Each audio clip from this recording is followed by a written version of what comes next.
Okay, folks, there's there are other aspects of this that I want to get to that have nothing to do with what Obama did yesterday. And Jonathan Gruber, MIT, who was an architect of Obamacare, was on NBC with F. Chuck Todd. I'm just teasing this. And do you remember Dick Gephardt talking about the winners of life's lottery? In Gephardt's world, the winners of life's lottery were the rich. If you win a lottery, you're what? You're lucky. And nothing more. You're just plain lucky. And that's not fair. And Gephardt portrayed the wealthy as the winners of life's lottery, basically saying that is the essence of unfairness.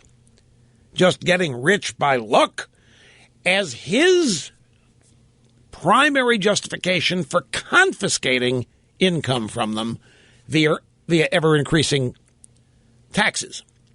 Well, Mr. Gruber, the architect, it is said, of Obamacare, the professor at MIT, Massachusetts Institute of Technology, has now introduced eugenics into this entire health care debate by suggesting that there is a lucky gene pool. How did he phrase it? The winner of life's gene pool lottery or some such thing. So that what he's getting at is that the healthy are lucky. The healthy who don't have to spend as much on health care. The lucky who are only lucky because of their genetics. We have to tax them more. We have to get more from them. The healthy have to pay the freight for everybody who is unlucky, who has bad genes, and because of that, they get sick more often. This is Margaret Sanger territory we're getting back to here. This guy is introducing eugenics. And, of course, he is special. He himself is an elitist genetically, and therefore will be exempt from whatever plans he has for the winners of life's genetic lottery. I mean, wait till you hear this. As if you're healthy, if you don't get sick much, if you don't go to the doctor much, use your health insurance much, you are a genetic lottery winner. It has nothing to do with the way you live, nothing to do with doing the right things. It's just sheer luck. And you are going to pay for that. Meeting and surpassing all audience expectations every day. Rush Limbaugh, the EIB network. It's Friday. That means... Live from the Southern Command in sunny South Florida, it's Open Line Friday! Is it sunny out there? It hasn't been sunny out there all week. Is it sunny out there? It's not sunny out there. Not that I care. I'm never out there. Just want to be accurate here in the show open. Now, let me look at the security camera. Now, there's no sun out there. I don't see any shadows. Anyway, Open Line Friday, here's the second hour underway, and whatever you want to talk about is the general way to understand how it differs Monday through Thursday. It may not ever sound different to you. And my hope is that it would, but it may not. Just because people can talk about different things doesn't mean they call and do it. It's just the opportunity. 800-282-2882 is the telephone number. Jonathan Gruber, one of the architects, he's been in the news this week. Gruber's one of the guys, he's one of the architects of Obamacare, and he's been in the news this week saying that you cannot reinstitute these plans that were canceled. You can't do it. You got the law over here, Obamacare, and the plans canceled are illegal. You can't do it. And if you try, the premiums are going to skyrocket. I've been saying it all week, and he was right about that. But he's now introduced eugenics. You healthy people are life's genetic lottery winners. Remember Dick Gephardt, way back in the 90s, as a means of justifying raising taxes on the rich, called them winners of life's lottery, meaning they were rich, no action they took. It was just sheer luck. And as such, it wasn't fair. Wasn't fair they're rich. Not fair they got lucky and you didn't. And that was used to justify massive tax increases on them. And Dick Gephardt even had this imaginary friend that he would tell us about. I have this friend, and this friend tells me that if you raise my taxes, I'll really get rich, because when you raise my taxes, everybody will have more. We never found the invisible friend. It's an imaginary. I'm not making it up, Rachel. That's what Gephardt said. But now we got an MIT architect of Obamacare saying that you healthy people, it's just genetic lottery winners. And as such, you have to pay higher premiums to cover the health care costs for the unlucky genetic pool. Sit tight. And we're back. It's Open Line Friday. We're going to get to the bulk of your phone calls in mere moments, folks. But I've been talking about this. I'd be remiss if I put it aside any further. Now, Mr. Snerdley is very worried that I'm going to be lied about, misrepresented, impugned, and all of that by just bringing up the subject. He wants me to say 3 or 4 times to all you liberals, because it involves eugenics and genetics. He wants me to tell you none of this. Have I said none of this? Have I ever said? I'm not Margaret Sanger. This genetic lottery crap. My reaction is if there are genetic lottery winners, then why the hell are we banning trans fats?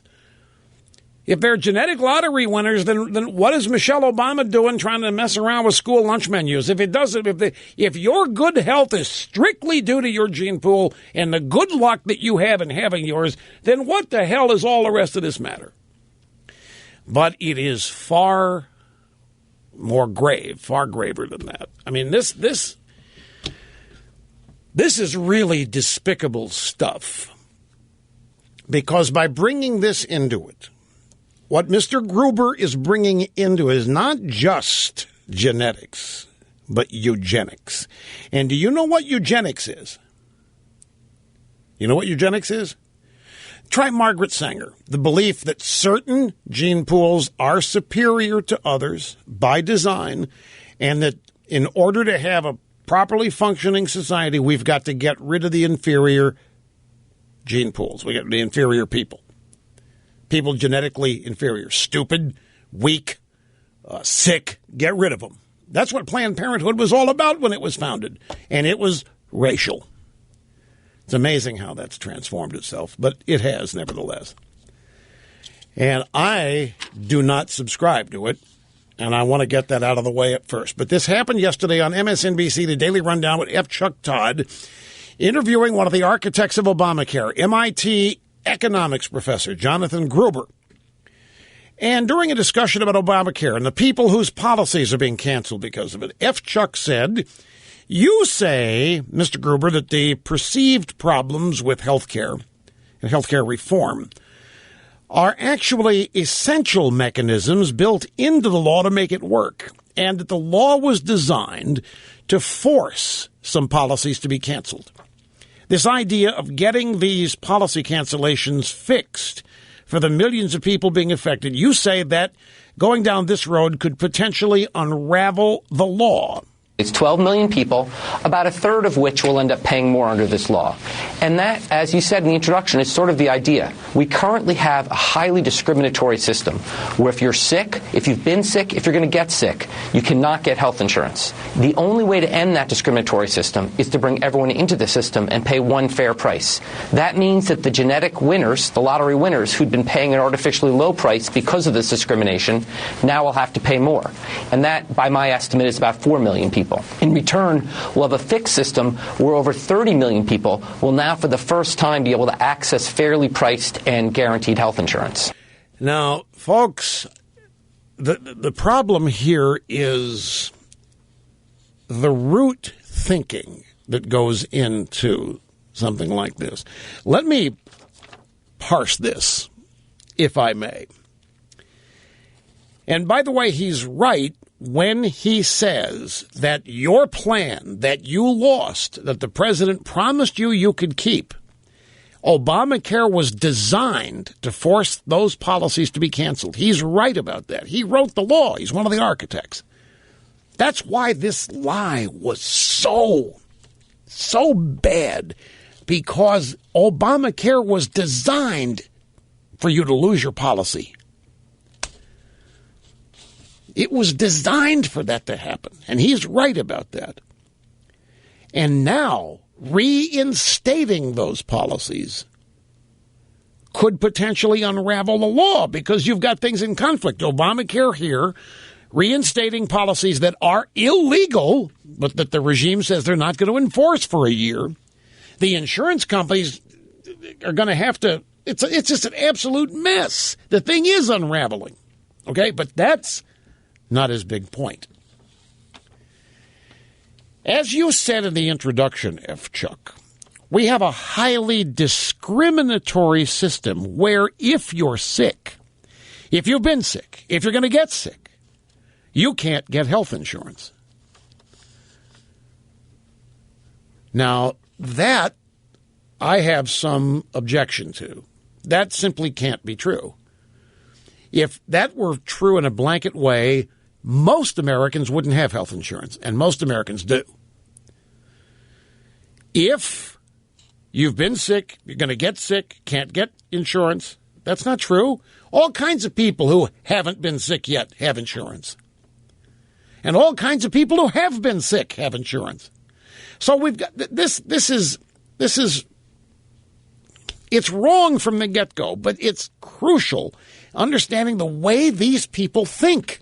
What he's trying to say here is that the people who need health care can't get it because our system sucks.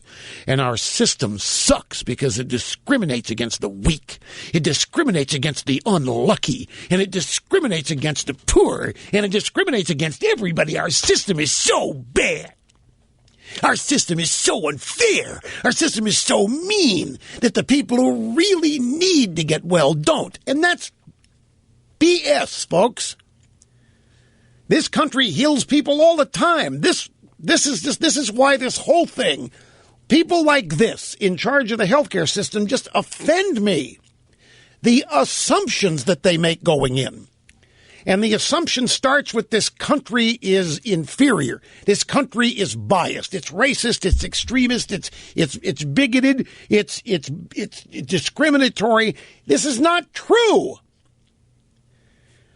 Now, in the case of pre-existing conditions, yeah, but that is nowhere near it's not even a scant minority of the population. There are plenty of people who've been sick who have insurance. Just like there are plenty of people who've had car accidents who have automobile insurance. This is the best healthcare system in the world that these people are now dismantling. We had the finest doctors and the finest hospitals, some of the greatest research, our pharmaceutical industry, unparalleled in the world. You can't have all of that in the kind of world or country this guy is attempting to portray here. But that's just the starting point, okay? So his belief is that our whole country is unjust and unfair, and our healthcare system is too. And the people who really need the health care can't get it. The only people who can get it are the people who don't need it. Genetic lottery winners. The people who never get sick. They're the ones because the insurance companies suck. The insurance companies are unfair, and they only insure the people who they know will never get sick. And that's BS as well. I'm sorry if you're the 25-year-old woman threatened by my yelling. This stuff just burns me. But there's more, so sit tight. Okay, back we are, Il Rushbo, and Open Line Friday, having more fun than a human being should be allowed to have. Okay, here's Jonathan Gruber, and it's just not fair. The only people who have health care in America are the people who don't need it. Isn't it just typical? The only people who have money in the world are people who don't need it. The only people who get freebies are the people who can pay for it. The only people that need health care can't get it because they're always sick. It's a crock. It's more of this never-ending belief in the basic fallibility and inferiority of this country. It just isn't true that we have a discriminatory health system where if you're sick, if you've been sick, if you're going to get sick, you can't get health insurance. It's just not true. It's just, you know it as well as I know it. But that's the starting point. Starting point is America is intrinsically discriminatory. It's unfair, and it mistreats the poor, and it mistreats minorities, and women and children are hardest hit, and all the cliches. Okay? So, he then said to F. Chuck Todd, the only way to end that discriminatory system is to bring everybody into the system and pay one fair price. Socialism. Yes.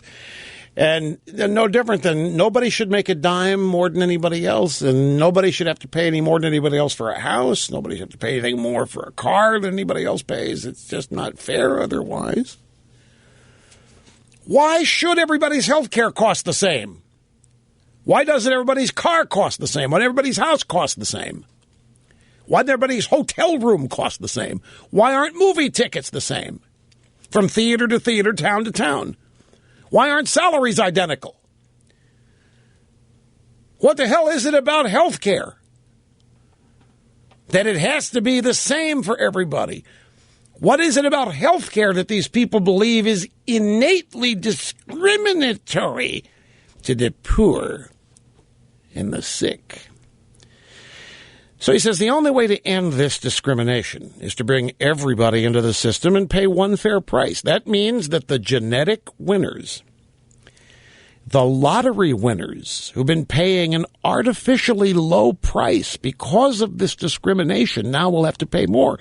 So what he's saying is you people who are healthy, it's not because of anything you've done.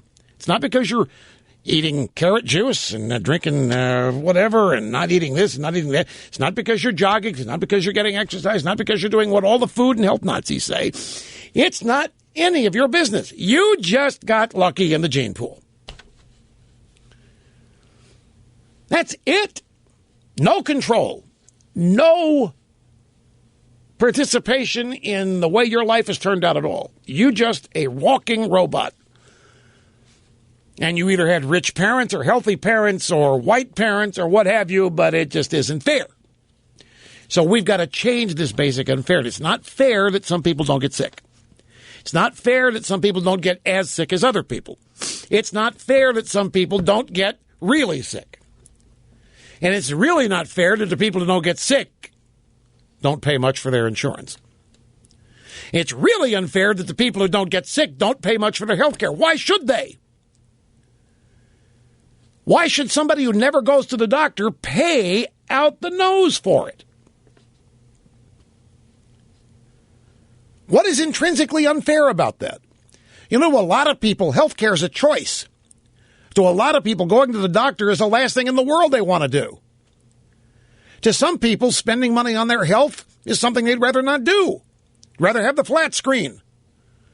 I'd rather go out and buy the souped-up car. Why is that bad? That's what this is. We're so out of control on all of this. All these assumptions that are being made. But I still haven't gotten the meat and potatoes of this.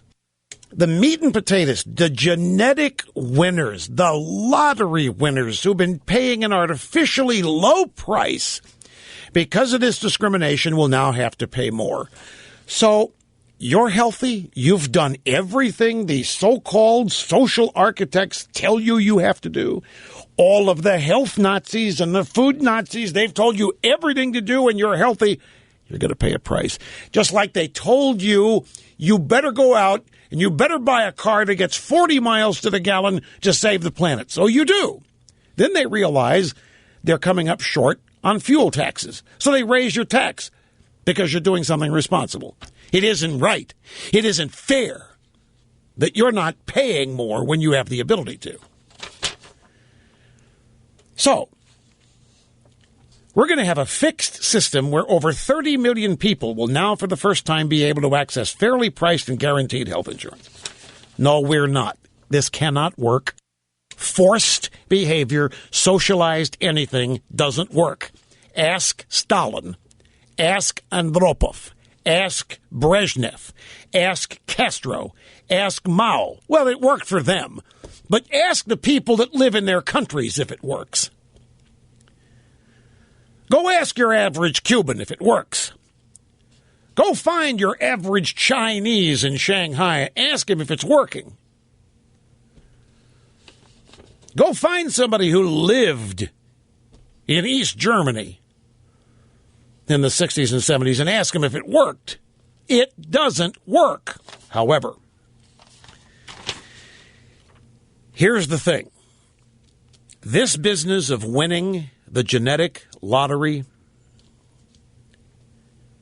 I think, is a modern phrase for the eugenic belief that some people are inherently genetically inferior and weak.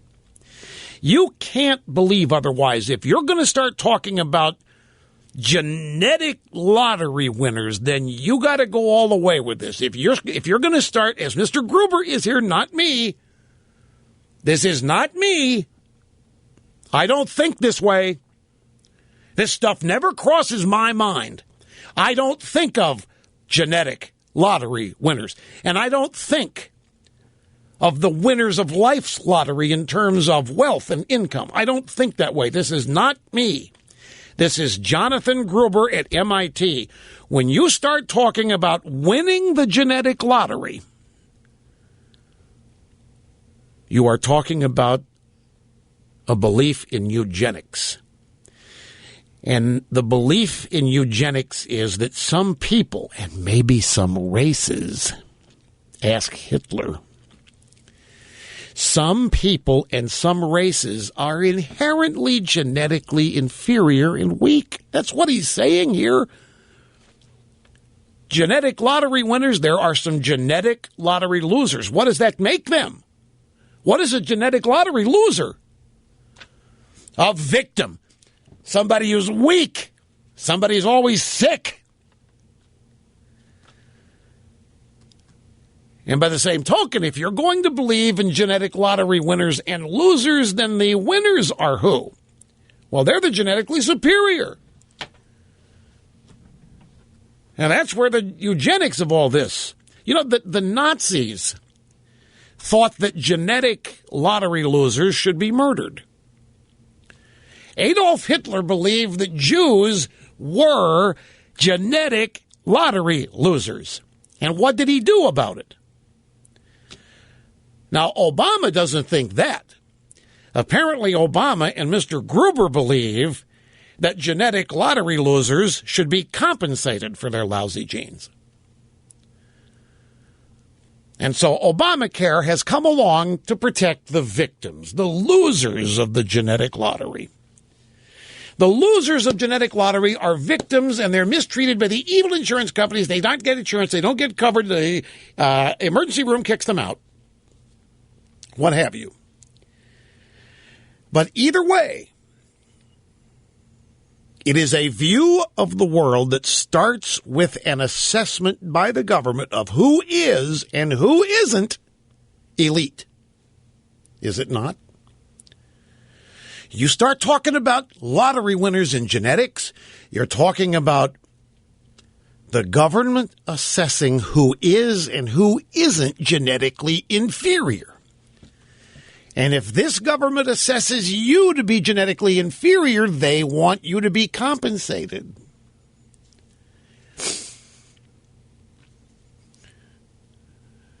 This is why you can't escape all these mindless racial questions on the application form at healthcare.gov. They're trying to identify who among us are inferior and in need of their assistance. Now, I think that Mr. Gruber believes that he's part of the genetic aristocracy. And I think Obama thinks that he is part of the genetic aristocracy because they're the smartest in the room. They believe in a genetic aristocracy just like they believe in an economic aristocracy. And they're in it. Oprah thinks that she's in it. So does this idiot Teray. I'm sure he thinks he's in the genetic aristocracy. All of these libs think they're smarter than anybody. These faculty lounge theorists, they sit around and they talk about how stupid everybody else is and how if they had control, how they'd finally make everything work right. And we're seeing how the genetic aristocracy makes things work. Because we're being ruled by the genetic aristocracy. We're being governed by an elite aristocracy of the mind. Obama et al. And his lib buddies. So Obama and Gruber and all their friends, their status in life largely due to being born into the acceptable physical and social class. And that is affirmed by what university they get into. So that makes them part of the aristocracy. And then, by right of being in that class, in that elite aristocracy, they get to punish other lottery winners on behalf of the genetically inferior.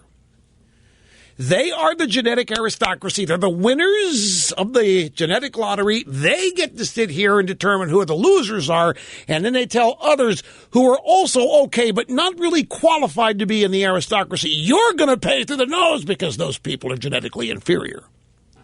And we're going to call that fairness, and we're going to call that non-discrimination, and we're going to call that fixing this country.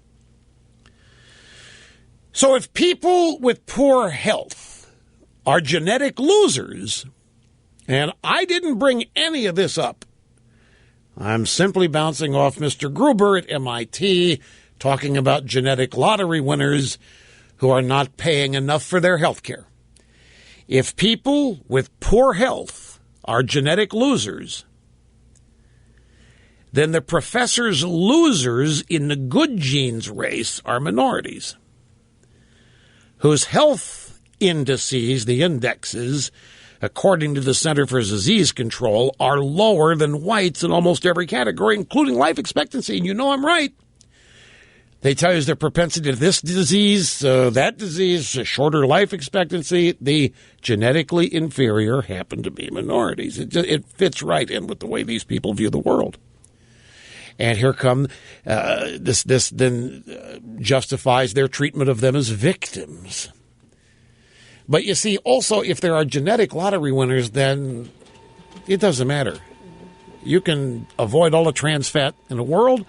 You can avoid the 32-ounce soft drinks. You can go out, eat the worst garbage in the world, or the healthiest garbage, and you're still going to be genetically inferior because you have bad genes. You lost the lottery.